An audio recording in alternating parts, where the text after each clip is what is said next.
हाँ जी, कैसे हो आप सभी? मैं एक बार फिर आप सभी के सामने हाज़िर हो गया हूँ 14 अक्टूबर का करंट अफ़ेयर के क्वेश्चनों का समावेश लेकर।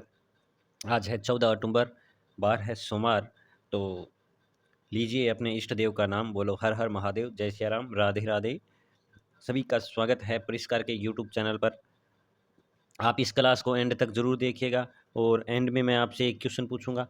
उस एक क्वेश्चन का आंसर आप मुझे कमेंट बॉक्स में ज़रूर देना, जैसे कि पिछले 3-4 क्लासों से देते आ रहे हो। कल अपनी क्लास संडे को डेली नहीं होती है, वीकली होती है, शाम को 7 बजे होती है। आप सभी आइएगा क्लास में, हर संडे शाम को 7 बजे। जो वीक में अपन ने क्या पढ़ा उसका डिस्कस अपन करते हैं। तो बाकी दिन अपनी 8 बजे है वो क्लास डेली है, अपलोड होती है। तो आप क्लास लीजिए और क्वेश्चन का आंसर दीजिए, अपने दोस्तों के पास शेयर कीजिए।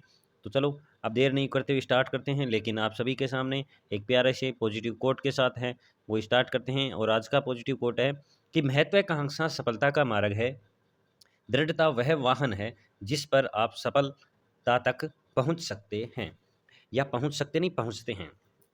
देखो, महत्वाकांक्षा सफलता का मार्ग है। हर इंसान को महत्वाकांक्षी होना चाहिए, और महत्वाकांक्षी के साथ साथ अब जो रास्ता है ना जनाब, वो रास्ता भी क्या करना चाहिए आपको, हार्ड वाला चूज करना चाहिए। मतलब दृढ़ रास्ता होना चाहिए, कांटों भरा रास्ता होना चाहिए, मुश्किलों भरा रास्ता होना चाहिए। जितनी ज़्यादा मुश्किलें होगी ना, उसके बाद में जब मंजिल मिलेगी तो मंजिल मिलने का मज़ा आएगा। सोने की कीमत इतनी ज़्यादा क्यों है जनाब? क्योंकि सोना तपता बहुत है, उसको बहुत तपाना पड़ता है, तब जाकर उस पे रौनक आती है। पत्थर को भी पूजा तब जाता है जब उस पे चोट मारी जाती है। जो पत्थर चोट खाता है ना, उसी पत्थर को भगवान के रूप में पूजा जाता है, समझे? तो ऐसे ही हर किसी पत्थर को नहीं पूजा जाता। तो कठिन रास्तों को चूज़ करना है और हमें मंजिल को पाना है। अब अपन जो लास्ट क्लास में क्या डिस्कस किया, उसका एक बार फटाफट रिवीजन कर लेते हैं। बाकी रिवीजन कर ही लिया था कि सबसे लंबा रेलवे मार्ग है वो डिब्रूगढ़ से कन्याकुमारी तक है, 4200 किलोमीटर का। और शांति के लिए नोबेल पीस पुरस्कार है निहोंग नादक्य, ये ऑर्गेनाइजर है, उनको मिला है। इंदिरा गांधी रसोई योजना 20 अगस्त 2020 को प्रारंभ हुई, लाओस से ने है वो नरेंद्र मोदी को है गॉर्ड ऑफ ऑनर से सम्मानित किया है। और कैमूर टाइगर रिजर्व बिहार का दूसरा टाइगर रिजर्व है। इसका पहला टाइगर रिजर्व कौन सा है, तो वाल्मीकि टाइगर रिजर्व है। ग्लोबल हंगर इंडेक्स में स्थिति खराब ही है, 127 देशों में अपन 105वें देश पर है। और कोई भी भाई रीट की तैयारी करना चाहता है, बिल्कुल अब रीट की जो एलिजिबल है उनको तैयारी करनी चाहिए। तो अगर वो करना चाहता है तो संपर्क कर सकता है। ऑनलाइन ऑफलाइन बैच प्रारंभ हो चुके हैं। और बीएसटीसी, कोई भाई बंधु आपका छोटा है जो बीएसटीसी करना चाहता है, तो वो एक बार भी संपर्क कर सकते हैं। अब देखो, आज का पहला क्वेश्चन आप सभी के सामने ये रहा स्क्रीन पर कि राजस्थान का पहला वेस्ट टू एनर्जी प्लांट कहाँ लगाया जाएगा। Waste to energy plant, waste to, Rajasthan का पहला वेस्ट टू एनर्जी प्लांट है, वो कहाँ पर लगाया जाएगा। तो जनाब ये लगाया जाएगा ऑप्शन नंबर 4, जो इतना बड़ा दिख रहा है ना, यहाँ लगाएगा लांगड़ियावास। लांगड़ियावास जमुआ रामगढ़, जो कहाँ पर है, गुलाबी नगरी जयपुर के अंदर है। लांगड़ियावास कहाँ पर है, जमुआ रामगढ़। जो जमुआ रामगढ़ बांध भी है, आपको ध्यान में रखना, जो कहाँ पर है, गुलाबी नगरी जयपुर के अंदर है। जामडोली बीकानेर, जामडोली भी कहाँ है, जयपुर के अंदर। थोलाई गांव जीरो वेस्ट वाला गांव है। और भीलवाड़ा के अंदर टेक्सटाइल पार्क है, वो स्थापित किया जाएगा। तो इसका क्वेश्चन का आंसर तो क्या हो जाएगा, इस क्वेश्चन का आंसर तो हो जाएगा ऑप्शन नंबर डी। ओके, और टेक्सटाइल पार्क है वो भीलवाड़ा के अंदर, और सेरेमिक पार्क बीकानेर के अंदर, हैंडीक्राफ्ट पार्क है वो जोधपुर के अंदर लगाए जाएंगे, ये याद रख लेना। और आईफा अवार्ड है वो 2025 के अंदर 7 से 9 मार्च को जयपुर के अंदर होगा। और 13वें डोमेस्टिक ट्रेवल मार्ट का आयोजन भी जयपुर के अंदर होगा। राइजिंग राजस्थान का भी आयोजन जयपुर के अंदर ही होगा। और सिटी पार्क है यहाँ पर। और मैं आपको जयपुर के बारे में काफ़ी बार बताता रहता ही हूँ। चलो नेक्स्ट क्वेश्चन पे चर्चा करते हैं। नेक्स्ट क्वेश्चन है अपना कि हाल ही में सूर्य किरण एरोबेटिक शो का आयोजन कहाँ किया गया है। सूर्य किरण एरोबेटिक शो का आयोजन कहाँ किया गया है। तो जनाब ये अब क्वेश्चन मैं कह सकता हूँ कि आप 99.99% गलत करोगे। ये है वो देदान सर में किया गया है। कहाँ, देदान सर में किया गया है। या तो पोखरण पे जाते आप, या फिर जाते आप महाजन पर, लेकिन ये इसका आंसर नहीं है। आंसर कुछ अलग ही है, वो है देदान सर। अब ये देदान सर कहाँ पर है, तो ये भी जैसलमेर रे अंदर है। कहाँ, जैसलमेर के अंदर है देदान सर। अभी पोखरण के अंदर, जैसलमेर के अंदर है, वहाँ पर अभी शक्ति वंदन 2.0 का आयोजन हुआ है। मालाबार तट के अंदर जो अपने आयोजन चल रहा था वो कंप्लीट हो गया मालाबार तट 2024 के अंदर। ओके, और साडा तनसेक महाजन बीकानेर के अंदर हुआ ही था, ये आपको याद ही रखना है।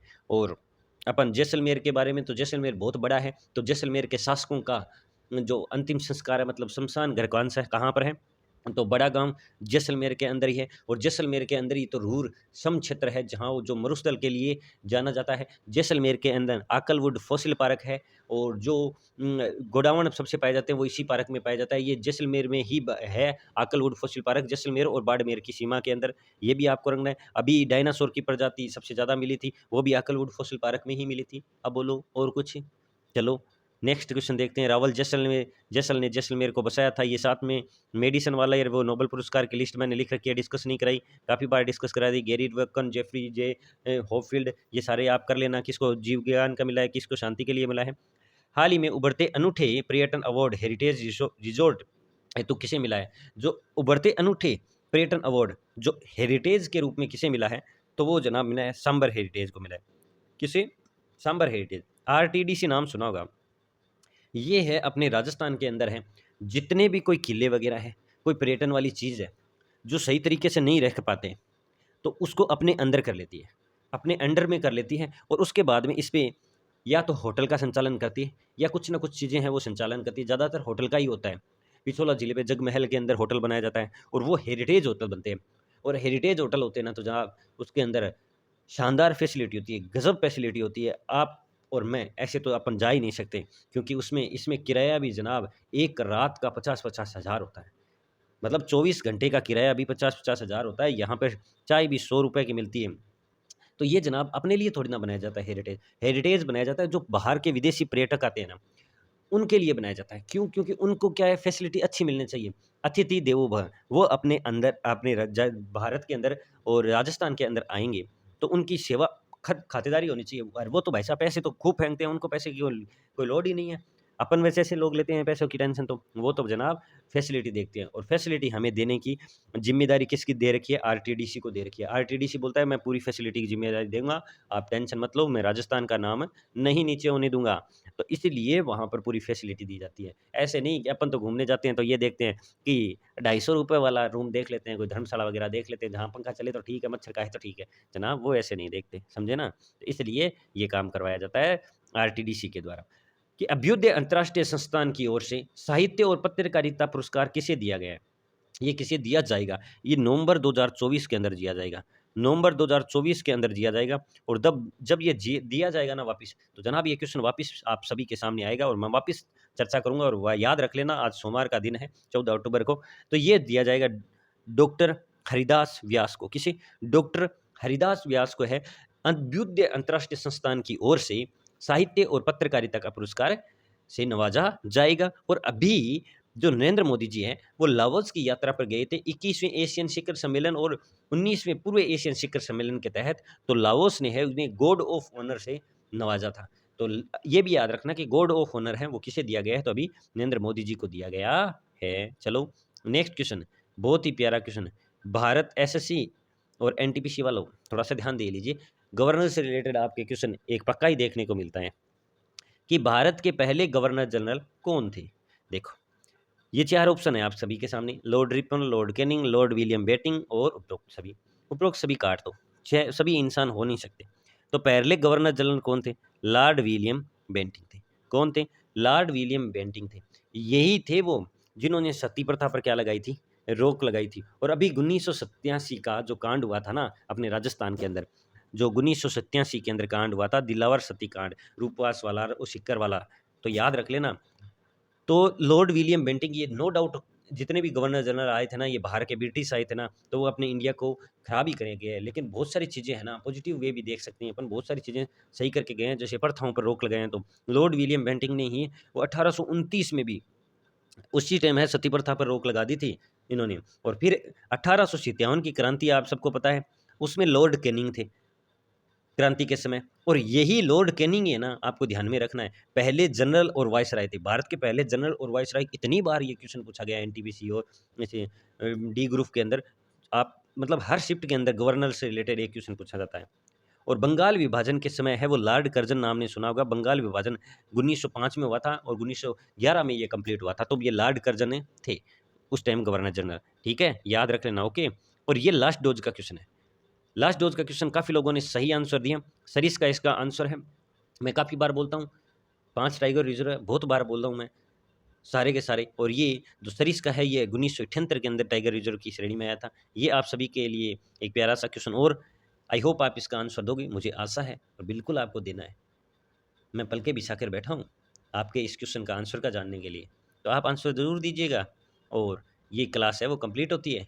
आई होप ये क्लास पसंद आई है, और अगर पसंद आई है तो अपने दोस्तों के पास शेयर ज़रूर कीजिएगा। और अगर कोई कमी हो तो जनाब कमेंट बॉक्स जिंदाबाद। और इसकी पीडीएफ अगर आपको चाहिए तो उसके लिए आपको टेलीग्राम चैनल को ज्वाइन करना पड़ेगा। वहाँ मैं क्वेश्चन वगैरह पूछता हूँ, जितनी भी इन्फॉर्मेशन होती है वो आपको कहाँ मिलेगी, टेलीग्राम चैनल पर। तो हंसते रहो, मुस्कुराते रहो, इस प्यारी सी ज़िंदगी को जीते रहो। ये क्लास अपनी पूरी हो गई है। कल वापस मिलते हैं ट्यूसडे को, मंगलवार को। जय सिया राम। लेकिन याद रखिएगा, सोमवार को हम डेली 7 PM को ज़रूर मिलेंगे आपसे, वो भी लाइव। तो वो थोड़ा ध्यान में रखिएगा, और क्लास को शेयर करते रहिएगा, और कोई कमी हो तो बताते रहिएगा। और इन्जॉय।